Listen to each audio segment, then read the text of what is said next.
na, yan na.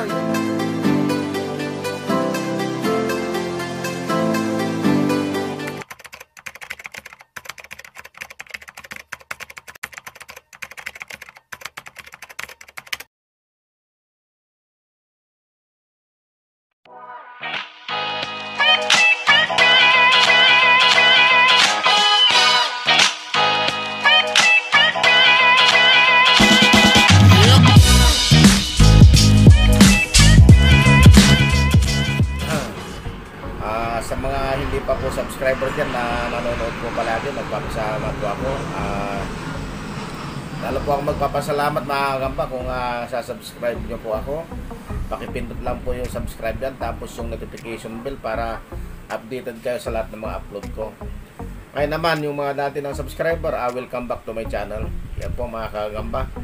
Para tayong paglalabanin ngayon, dalawa. Salmon versus Burias, mga kagamba. Itong shoutout muna pala kay John Daryl Agustin, John Gister Castro, Mon Vitor, Christian Rosa, Spidey 92, Ian Malaga, Maria Jocelyn Ambassador. Ayan, nasa ibang bansa po yan si Maria Jocelyn Ambassador, mga kagamba. Sumasala ko niyan sa LS niyan. Ayan.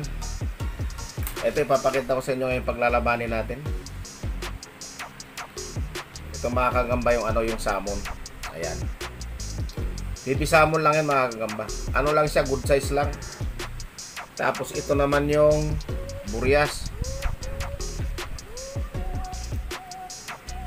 Parang mas mahaba pa nga yata yung paa ng Burias eh. Yung pata eh.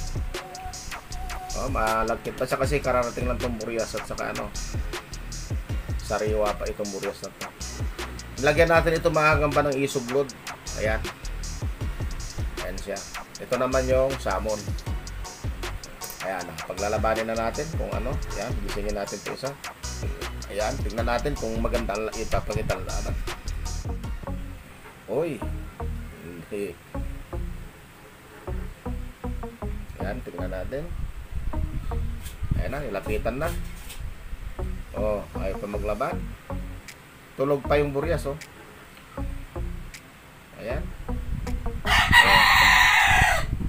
Laban na. Bumalikwas ka. Aba. Tulak natin to para magising. Gising. Gising. Yan. Yan na. Yan na. Yan na. Yan mga kagamba, matinding laban, tinulugan pa siya ng Burias. Yan na naman. Tinutulungan siya lagi ng Burias. Ayan. Mga kagamba, ayan nanghina yung Burias, kinagat ng salmon. Pero tutulog ulit. Sariwa kasi tutulog-tulog. Ayan na. Agatin mo na. Agatin mo na. Wala, nadali din tong salmon na to. Agatin mo na. Tinulugan siya ng Burias, mga kagamba. Itong salmon, nanghina rin. Nakagat din ito. Kaya nakabitaw yung Burias. Wala, nalata ka agad yung itong Burias, Ang ganda pa naman ng kulay niya, mais. Wala, tulala itong Burias, mga kagamba, Wala.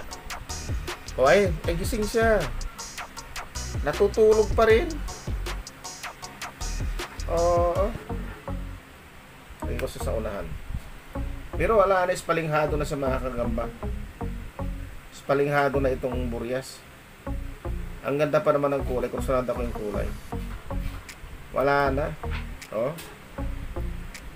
Hindi na nalaban tong Burias. Isisilin na natin to.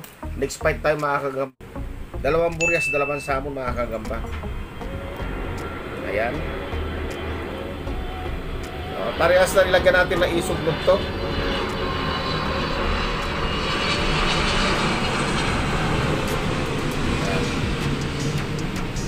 Ayan. So, parehas yan na malaki tiyan, mga kagamba. Parehas butyog.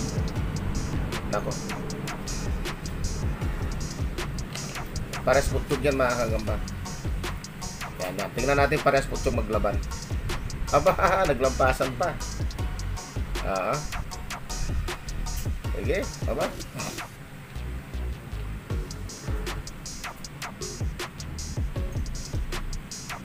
Iyon, anak, kagat sa likod ng samon. Grabing laban to. Nakilang beses na dali sa likod. Bilis naman tong Boreas na to. Nako, hindi makakawala yung ano. Ang lakas ng samon, pero wala, mabilis lang talaga itong ano. Boreas, makakagamba, ang bilis ng laban. Grabe. Ang galing nitong Boreas. Magaling itong Boreas sa kakagamba. Dinaling yan samon. Halos parehas lang naman kasi sila ng size Kasi nga, itong samon, bibilang ito. Kakagamba. Ang bilis itong Boreas na to. Bago lang itong Boreas na to. Ayan, makakagamba. Pinatay niya yung samon. Ayan, lalamunin na niya yung mga kagamba. Ayan, so yun, mga kagamba. Ayun, lumabas yung katas nung samon. Talagang butas yung katawan. Butas ang katawan ng samon. Patay talaga. So kung timpapyo mga kagamba sa mga yung mga nagko-comment na baka kaya daw dumadami ang lamok dahil inuhuli natin yung gagamba. Hindi po totoo yan. Kasi itong gagamba na pinalalaban natin mga kagamba, hindi ito yung humuhuli ng lamok. Ibang klase po yung gagamba na humuhuli ng lamok. Yung hindi na niya nililigpit yung sapot niya. Nandyan lang siya araw at gabi. Naka-steady lang siya dyan. Umulan mat umaraw, nandyan yung gagamba na yun. At saka ang pagitan ng sapot nun, masinsin. Hindi lulusot talaga ang lamok. Itong mga gagambang pinalalaban natin itong malalaki, malalayo ang distansya ng sapot niya. Tapos kunti lang, ganun lang sa kalaki. Pero yung maliliit na gagamba na humuhuli talaga ng lamok, maliliit ang pagitan nung sapot niya. Tapos siya, parang sumasama-sama sa hangin na ganyan, maluwag siya para madaling sumabit yung lamok. Kasi sa experience ko mga kagamba, pag nanguhuli ako ng gagamba noon, nangingilaw ako, wala pa akong nakitang sumabit na lamok doon sa mga ganitong gagamba. Ang daming lamok doon sa maisan, ang daming lamok doon sa damuhan, ang daming lamok doon sa surguman, pero wala ako ni isang lamok na nakitang sumabit sa sapot ng mga ito. Kasi ang lipat kasi ng lamok, dahan-dahan lang pa ganoon. Pero ang laging nahuhuli nito, yung salagubang na maliliit. Kasi ang salagubang, pag lumipad, diretso ganoon. Mabilis. So, sabit siya. Pero ang lamok, pag lumipad mga kagamba, lang siya, pag ganoon lang, Kaya malabo siyang sumabit doon sa sapot nito kasi hindi ganoon kalagkitan yung sapot nito. Ang malagkit na sapot, yung malilit lang na gagamba, na panglamok lang talaga siya mga kagamba. Yan, sana yung iba nagsasabi niyan na dahil sa inuhuli, hindi yung totoo yun. Marami pong species ang gagamba sa Pilipinas po, may 300 mga gagamba. May gagamba na doon sa sanga, may sangang 3 ganyan, nandito lang siya. Ang sapot niya nakabalunbon lang dyan, punong-puno dyan. Ang inaabangan naman nun, langgam. Pag may dumikit na langgam dyan, kanya yun mga kagamba. Kaya yung mga yun, dahil bihira makakain ng langgam, ang papayat tapos ang haba ng galamay. Pero ang papayat nila, ibang klaseng gagamba rin yun. Payat, mahaba katawan, parang langgam may tsura, pero ang haba ng galamay. Dito lang sila, sa mga sulok-sulok lang ng mga sanga-sanga sila nagsasapot. Nakabalunbon lang ang sapot nun. Iba-ibang klaseng gagamba, iba-ibang klase inuhuli niyan mga gagamba. Yung kagaya ng pinalaban ko na yung gagambang kuryente na sinasabi nila, yun mga kagamba, humuhuli talaga na malalaki yung insekto yun. Paru-paro, tutubi, minsan ibon na maliit. Kayang huliin nun kasi antibay nung sapot nun. Kulay gold ang sapot nun mga kagamba. Kulay tanso. Yun, dilaw ang ang sapot nun. Pati itlog niya, pag nakita nyo, dilaw. Ang gagambang hari din na tinasabi nila, Halos ganun din ang ano nila, ang style. Pero hindi nakakahuli ng ibon yun kasi ang gagambang hari hindi naman ganun katibay talaga ang sabot.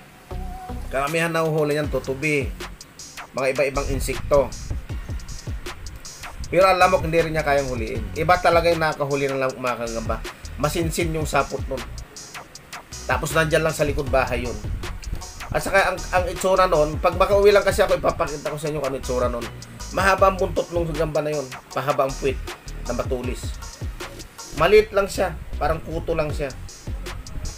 Pag sumabit ang lamok doon, di naman niya kinakain. Hinahayaan lang niya hanggang sa mamatay yung lamok. So yan mga gamba, salamat sa pakikinig nyo sa kunting ibinigay kong kaalaman. Hanggang sa muling pag-uusisa ulit ng mga kagamba. Ito si Tatay Minto. Marami pong